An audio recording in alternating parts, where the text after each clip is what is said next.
Good morning, ma'am. Good morning, classmates. By the way, I am April Rose Sinoyan Balansua and my partner is Luminga Juday. So our topic for today is about Lesson 2 entitled Criteria for Curriculum Assessment. But first, let us define first the word criteria. So what does criteria mean? So criteria are set in standards to be followed in assessment. Specifically, as they apply to curriculum, criteria are set of standards upon which the different elements of the curriculum are being tested. The criteria will determine the different levels of competencies or proficiency of acceptable task performance. So, ang criteria ay pamilyar sa ating lahat dahil maririnig natin ito sa mga competition or mga contest. So, in assessment also, there is also a criteria. So, the purpose of assessment criteria is to establish clear and unambiguous standard of achievement for each learning outcome. May purpose pala ang criteria for assessment. So, it is very important. Now, let us proceed to criteria for goals and objectives. So, goals are the outcomes you intended to achieve, whereas objectives are the specific actions and measurable steps that you need to take to achieve a goal. So, they are in relation with each other. So, goals and objectives are statement of curricular expectations. They are set of learning outcomes specifically designed for students. Objectives indicate clearly what the students will learn. They tell us what students will learn after instruction has taken place. The items must reflect the task, skills, content, behavior, and thought processes that make up curricular domains and must also match the students' need. So, kung mapapansin natin, kapag tayo ay gumagawa ng lesson plan, mayroon talaga tayong objectives or goal natin sa ating lesson. So now, let us proceed to goals and instructional objectives are formulated and specified for the following purposes. So, may purpose pala ang goals and instructional objectives. So first, to have focus and curriculum and instruction which give direction to where students need to go. So, sa iyong lesson, ano kaya ang malalaman or ma-learn ng mga estudyante sa katapusan ng iyong klase? So, next, to meet the requirements specified in the policies and standards for curriculum and instruction. So, para rin masunod ang mga requirements or specified in the policies and standards of curriculum. So, sa iyong pagtuturo, mayroon talaga tayong sinusunod na or tinatawag natin itong curriculum or curricula. So, third, to provide the students the best possible education and describe the students' level of performance. So, dito rin natin makikita if umaangat ba ang level or ang level of performance ng ating mga estudyante. So, sa pang-apat, to monitor the progress of students based on the goals set. So, base sa ating mga goals na ipinapahiwatig or ginagamit or ating gustong makamit, the progress of the students will high or is it low para ma-change na rin natin ang ating mga goals if hindi ito effective. So, sa panglima, to motivate students to learn and the teachers will be able to feel a sense of competence when goals are attained. So, masarap talaga sa pakiramdam kapag na-attain mo ang iyong goals para sa iyong klase. And with that, the students also will be motivated to learn. So, kapag tayo ay gumagamit ng goals or objectives sa ating klase, mayroon tayong gustong makamit niyan. Kaya ang mga estudyante rin ay motivated sila para ma-learn or maka-earn ng points. So, for goals and objectives to be formulated, criteria on a certain elements should be included, and that is according to Howell and Knowlett in 2000. So, first, we have content. From the objectives, what content should students learn? So, if we are making lesson plan, for example, ang ating content or ang ating topic ay likes and dislikes. So, sa katapusan ng aralin, ano kaya ang ma-learn ng mga estudyante? So, malalaman ba nila na gusto nilang kumain ng ice cream or ayaw nila ng ampalaya? Ganyan. So second, behavior. So what will students do to indicate that they have learned? So ano kaya ang magiging technique mo or what kind of assessment ang iyong gagamitin para ma-indicate ng mga estudyante na sila ay naka-learn sa pamamagitan ba ng pagsasadula or formative assessment, summative assessment, so ganyan. So, third, criterion. What level of performance should the students work in order to master that behavior? So, ano kaya ang ma-performance kaya na dapat mong ipagawa ng iyong estudyante para master nila ang ganoong behavior? So, lastly, condition. Under what circumstances should the students work in order to master the behavior?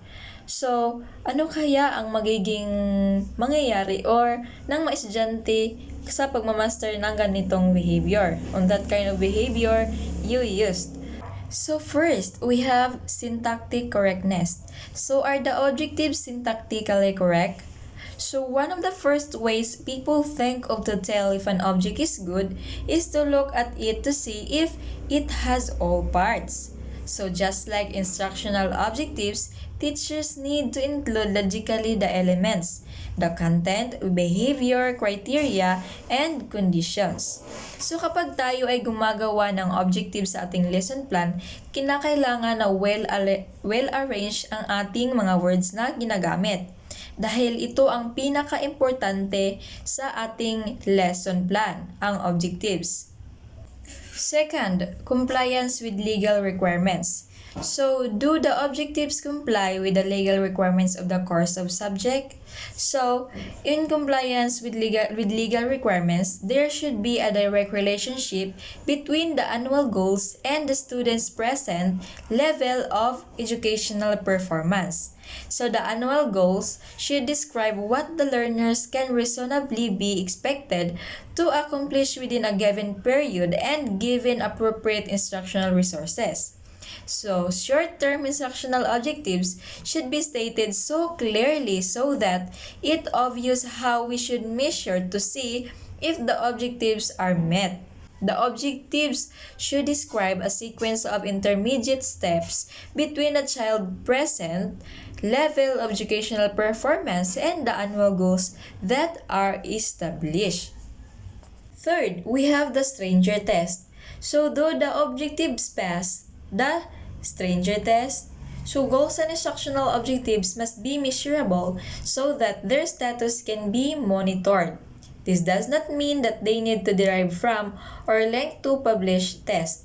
However, basic measurement principles such as reliability to do apply. Probably the simplest way to judge if a goal or objectives can be reliably measured is to apply the stranger test. So that is according to Kaplan 1995. So, if the goals and instructional objectives pass the stranger test, someone not involved in developing the statement, a stranger test, could still use them to write appropriate instructional plans and evaluate student progress.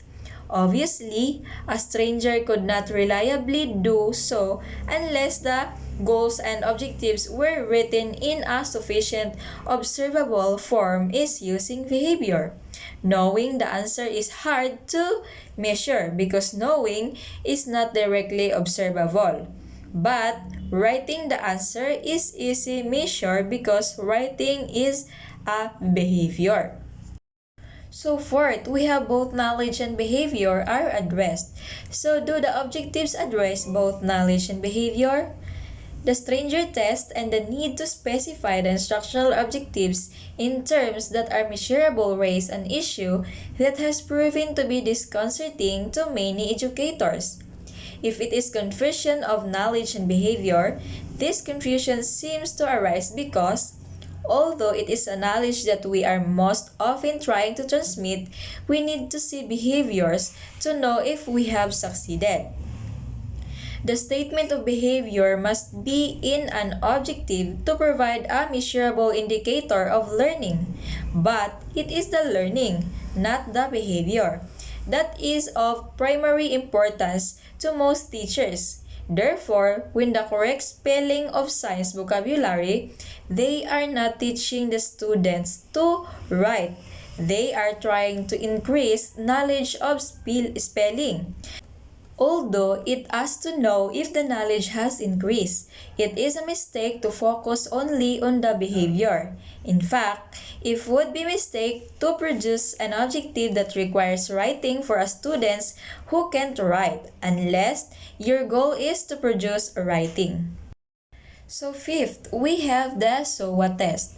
So do they pass the SOA test? So the SOA test speaks of validity because the purpose of education is to prepare people to be socially competent. The SOA test asks whether the goals and instructional objectives are important. This is a more difficult test than the stranger test because it innovates a value judgment about the curriculum and speculation on about the child's long-term needs. Good objectives specify outcomes that will benefit students by teaching things that they socially significant, and that is according to Insminger and Dengel 1992. And not simply make life easier for parents and teachers, although these are not always mutually exclusive. To pass SOA test, and objectives should act to develop rather than to suppress behavior. In cases where behaviors need to suppressing because they are dangerous, goals and objectives should include alternate positive behaviors, and that is according to Kaplan, Martin and Peer, Solskjaer, Azaroff, and Meyer 1991. So 6, we have individualization. Are the objectives aligned? So, appropriate goals and instructional objectives are derived from assessment data. They must be aligned with the student's present level of educational performance and student's goal. So, with individualization, each student share the same overall learning goals, but individual students are able to progress through learning objectives at different speeds. For example, some students may take a little longer on topics they haven't quite grasped, but move quickly when they can demonstrate or they have demonstrated mastery. So that is all about individualization. So now let us proceed to the last one or the seventh one, the common sense. Though they make common sense, instructional objectives that have to fit into one sentence, and trying to make them do so can be very confusing. Objectives tells what the students will learn, not description of what the teacher will do or what process the student will follow to learn. So I have here an example of checklist for goals and objectives. So this is answerable by yes or no. So the first question is, do the goals and or objectives represent an important learning outcome that is a priority for this student? Second, is there a goal written for each area of need stated in the present level of performance? Third, are the goals realistic in the sense that they can be accomplished in 1 year? Fourth, are the goals and objectives easily measured? Fifth, are the multiple objectives representing intermediate steps to each goal? 6. Are the goals and instructional objectives appropriately collaborated? 7. Are the goals and instructional objectives useful for planning and evaluating instructional programs? So that is an example of a checklist for goals and objectives. Now, let us proceed to criteria for assessment of instruction. The following section describes instruction and the criteria which will be used for its assessments. But before doing that, let us be familiar first with the two approaches to instruction. So these are supplanted approach and generative approach. So first, supplanted approach. This is referred to as direct instruction, and that is according to Adams and Eagleman, 1996. In here, the teacher attempts to promote learning by providing explicit directions and explanation regarding how to do a task. So, supplanted approach is more efficient and best suited for time-constrained instruction. Also, be suited for learners grasping new information and new concepts. Leads well to examination with concrete outcomes, sequencing yes or no and right or wrong. Now, let us proceed to the second one, the generative approach. So, this is referred to as constructivist or developmental. And here, the teacher functions as a facilitator who takes a less central role in a learning process that students directed, and that is according to Ensminger and D'Angelo, 1992. So, generative approach is more interesting and engaging. It requires more from the learner. So, this is a learner-centered, not passive. By using the instructional strategy, I think that the learning will really stay with a person. Our perception are as different as our fingerprints. The use of the generative instruction strategy allows learner the opportunity to build on prior learning and gain new knowledge from there, with causes as much as deeper processing of new information is an active process. So now, I have here a comparison of the two approaches.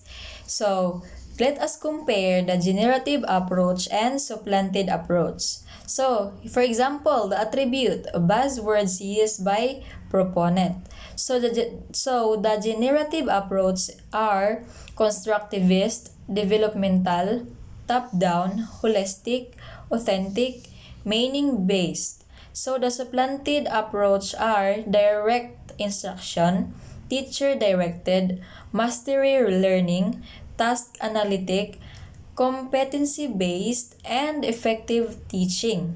So, on the second attribute, what proponents call the other. So, the generative approach are romantics, fuzzy, postmodernist, and unrealistic.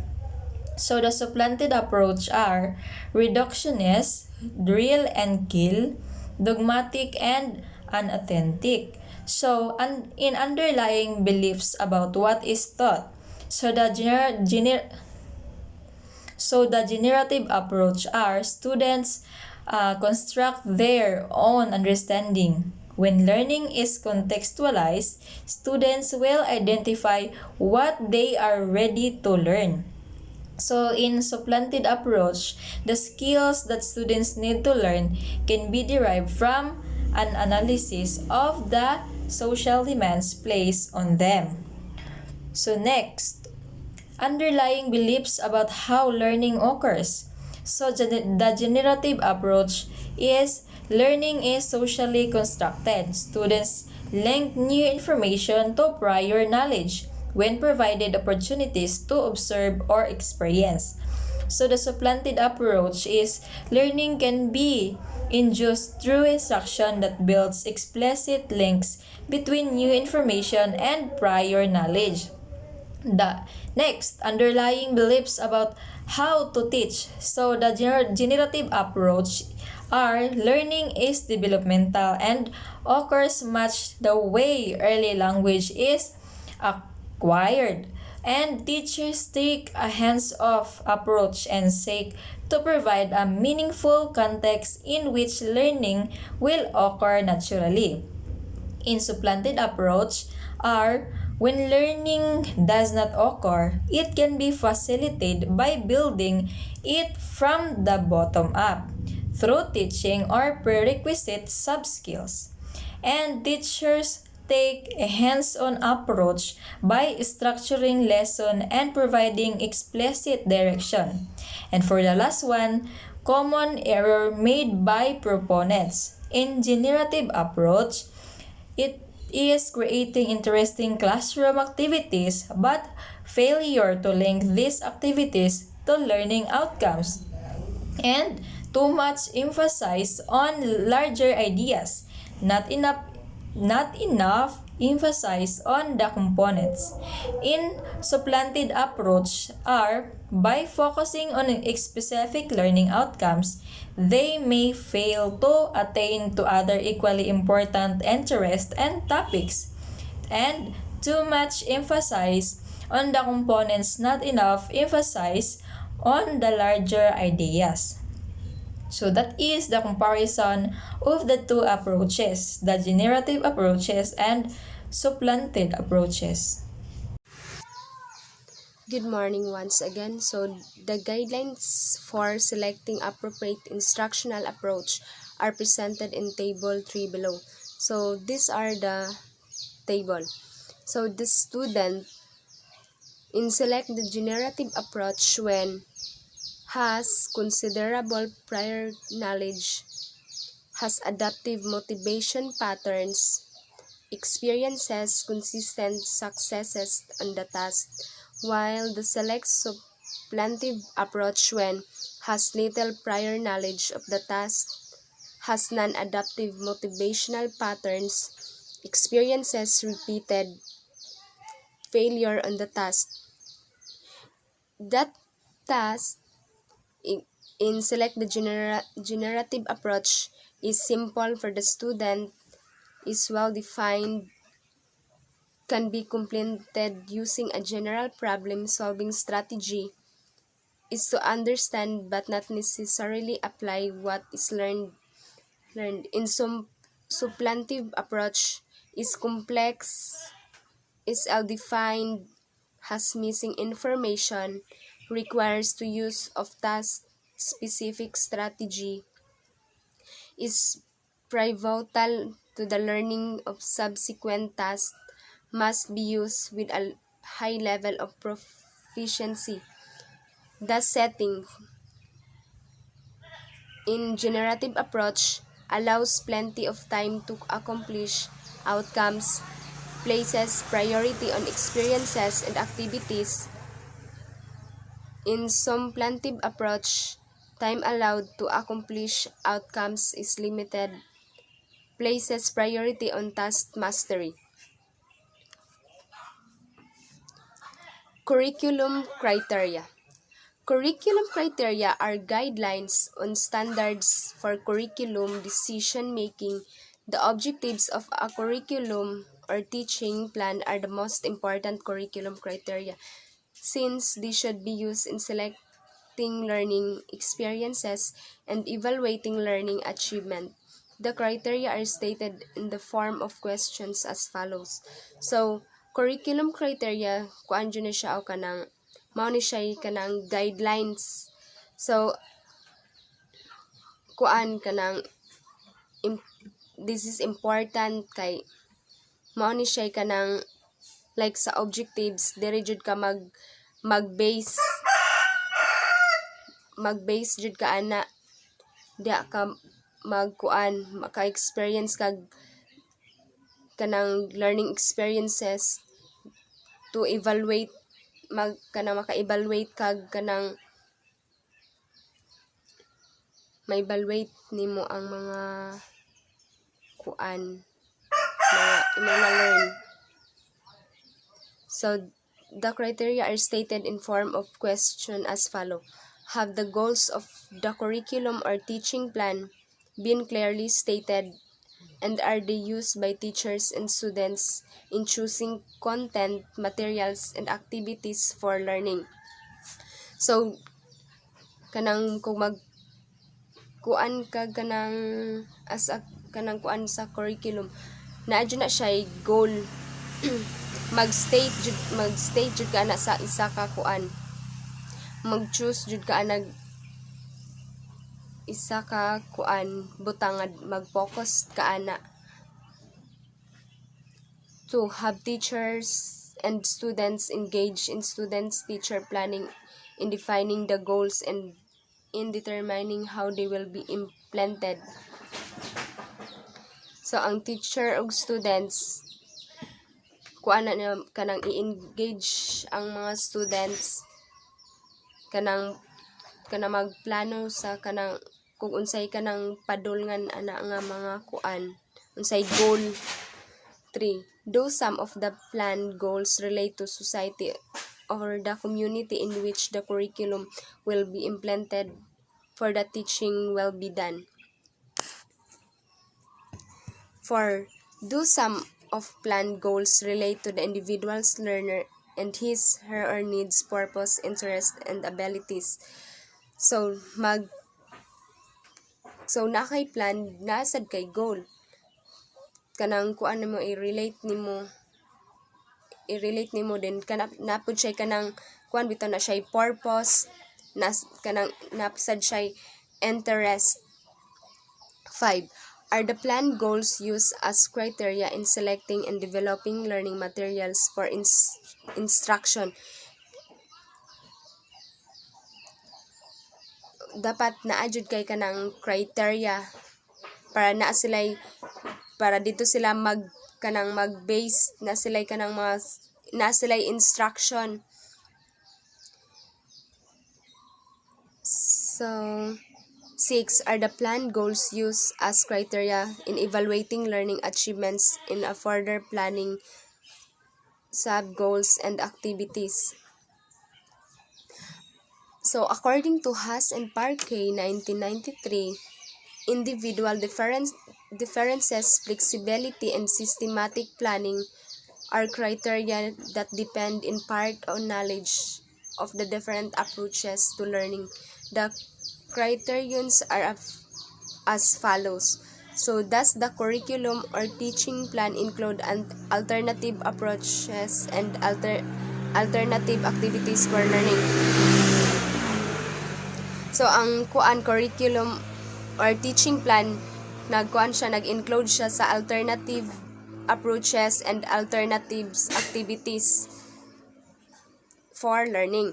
So, have the different learning theories been considered in planning alternative learning approaches and activities? Has the significance or rewarded responses transfer, generalization, advanced organized, self-concept, meaningfulness of the whole, personal meaning, imitation, identification, and socialization considered in the planning? So, na siya kanang kuan significance, na siya generalization, then kana meaningful kay siya ba, na siya personal meaning, na siya socialization considered in planning. So, what are the characteristics of a good curriculum? So, a good curriculum must process specific characteristics in the pursuit of the aims of education. The schools are to pursuit of aims of education. The schools are to pursue.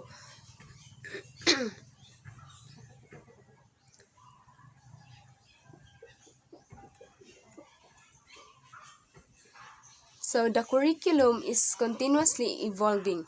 The present of educational system that we Filipinos now enjoy did not happen overnight. It is the product of a long and tedious process of evaluation and change.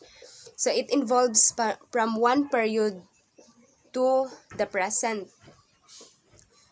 2. The curriculum is based on the needs of the people. It is imperative in developing a curricular program to begin with those that concern the people themselves. 3. The curriculum is democratically conceived. A good curriculum is developed through the efforts of a group individuals from different sectors in the society who are knowledge about the interests, needs, and resources of the learner in the society as a whole. So magdevelop sila kanang kuan nila o kanang efforts na sila kanang individual nga kuan mga learning or knowledge, then na sila kanang interest to learn. 4. The curriculum is the result of a long-term effort. A good curriculum is a product of a long and tedious process. It takes a long period of time in the planning, management, evaluation, and in development of a good curriculum. So, 5. The curriculum is a complex of details. A good curriculum provides the proper instructional equipment, meeting places that often most conducive to learning includes the students-teacher relationship, guidance, and counseling program.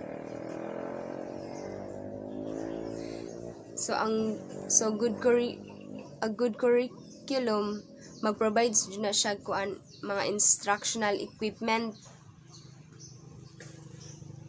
and then pagkanda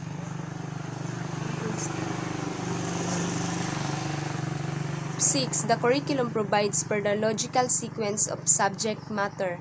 It is accepted fact that learning is developmental. Thus, classes and activities should be planned to achieve an orderly development of subject matter and step-by-step progress of the learner. There is a smooth transition and continuing the achievement of learners from one subject matter, classroom, grade, or school to another.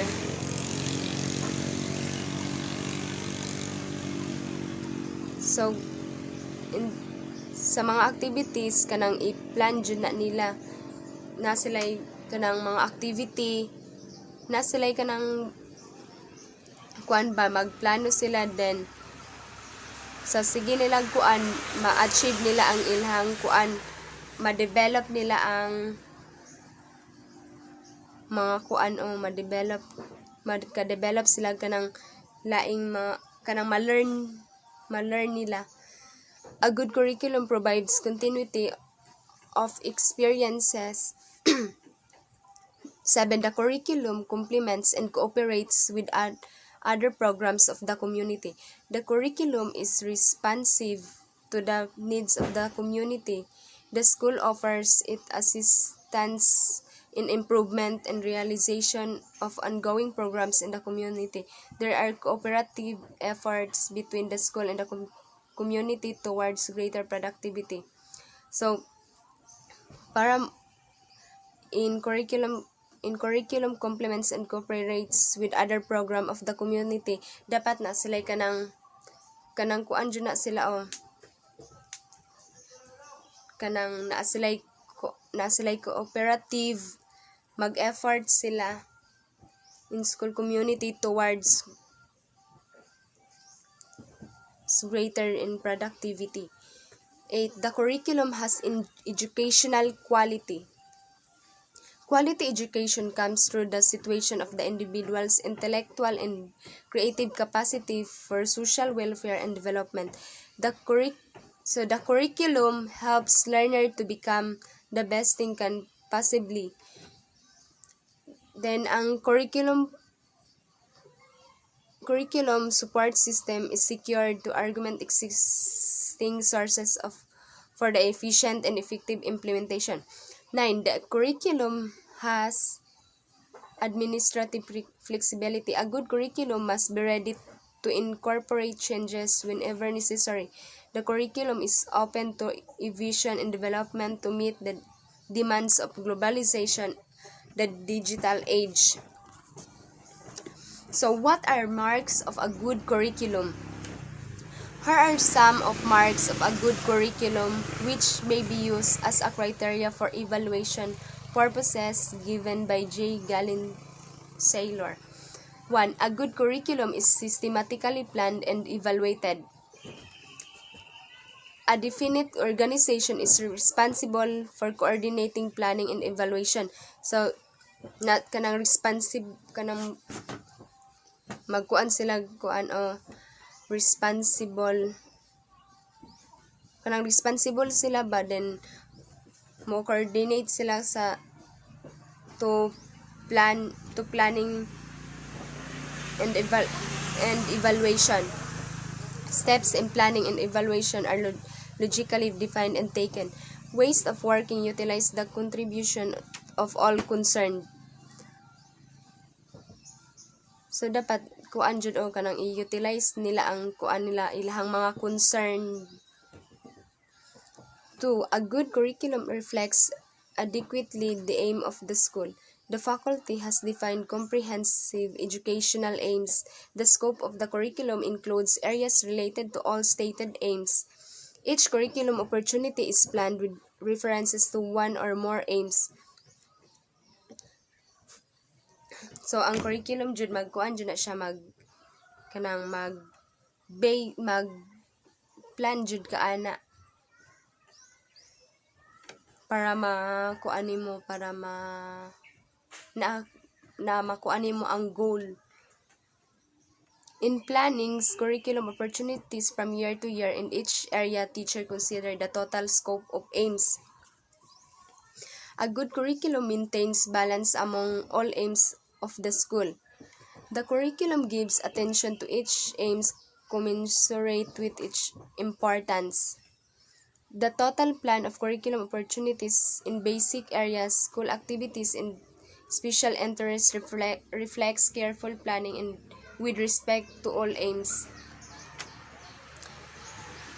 Guidance of each individual helps provide with a program which will balance in terms of his needs and capacities. The school organization, schedule, and facilities helps in giving appropriate attention to each aim. Classroom activities and schedules are arranged so as to provide balanced program of varied learning activities. 4. A good curriculum promotes continuity of experience. Provision are made for the smooth transition and continuing achievement of pupils from classroom grade or school to another.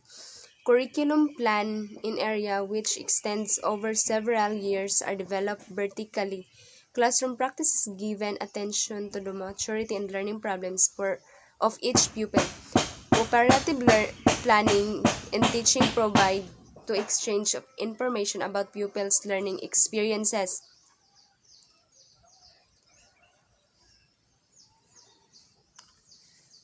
Five, a good curriculum arrange learning opportunities flexible for adaptation of particular situation and individuals. Curriculum guides encourage teacher to make their own plans to specific learning situation. So ang curriculum guides kanang encourage na siya sa mga teacher kana bitaw ilahad jud na siyang own specific learning jud na nila kanang ilahad jud nang own magbuhat sila kanang kuan nila like kanang lesson plan. Cooperative teaching and planning utilize many opportunities as they arise to share learning resources and special talents. So cooperative learning dapat na sila maka-share po na sila sa ilang kuan, share sila sa ilang mga nahibalan, sa ilang mga learning, sa ilang and mo share po na sila sa ilang mga special talents. Time allotment and schedules are modified as need justice. So kinahanglan jud ning kuan kanang time allotments. In accordance with their maturity, pupils participate in the planning of learning. So ang mga pupils kanang mukuan jud na sila participate jud na sila kanang mga kuan kanang naay mga plano. The selection of learning experiences reflects careful attention to demand of the situation. 6. A good curriculum utilizes the most effective learning experiences and resources available. Learning experiences are developed so that pupils see purpose, meaning, and significance in each activity. Needed available resources are utilized at the time they are relevant and helpful. Use of the right learning resources for each pupil is encouraged So ang mga bata dapat i-encourage na nimo sila. Teachers discriminate wisely between activities which pupils carry independently. Thus in teacher-pupil interaction is desirable. So as kanang mga teacher dili nila i-discriminate ang mga bata ba kay labaw na kanang independently lang siya nga pagkabata. Then dili bitaw kuan ang mga bata niya interaction. A good curriculum makes maximum provision for the development of each learner. The program provides a wide range of opportunities for individuals of varying abilities, needs, and interests. So kinahanglan jud ng magkuan jud ka kanang kinahanglan na jud kay interest ana. Extensive arrangements are made for the educational diagnosis of individual learners. Self-directed independent study is encouraged whenever possible and advisable. Like kana bitang mga independent kinahanglan po na sila kanang i-encourage nimo imong advicean. Self-motivation and self-evaluation are stimulated and emphasized throughout the learning opportunities of the school. This curriculum promotes individual development rather than conformity to some hypothetical standard. The school attempts to follow up its former students both as a service to them and for evaluative data. So what is evaluation? So evaluation is the process of determining the value of something or the extent to which goals are being achieved. It is a process of making decision or reading a conclusion. It involves decision making about students' performance. Mag-base na siya sa mga students' performance and information obtained from an assessment process. Assessment is the process of collecting information by reviewing the product of students' work, interviewing, observing, and testing. Mana siya kanang sa assessment. Evaluation is the process of using information that is collected through assessment. The ultimate purpose of any evaluation process that takes place in school is to improve students' learning. So, ang kanang sa evaluation sa in school kanang i-improve ang mga students para bitaw daghan sila ma-learn. Evaluation provides information. So, one, directly to the learner for guidance. Kinahanglan nag-guidance ang mga like mga bata. Directly to the teacher for orientation of the next instruction activity. Dapat, kung naa kay mga pangutana, i-direct nimo sa teacher, or inyong i-orient, then mangayog ka ng mga instruction directly to extend agency of their assessment of school functioning in the light of national purposes. So that's all.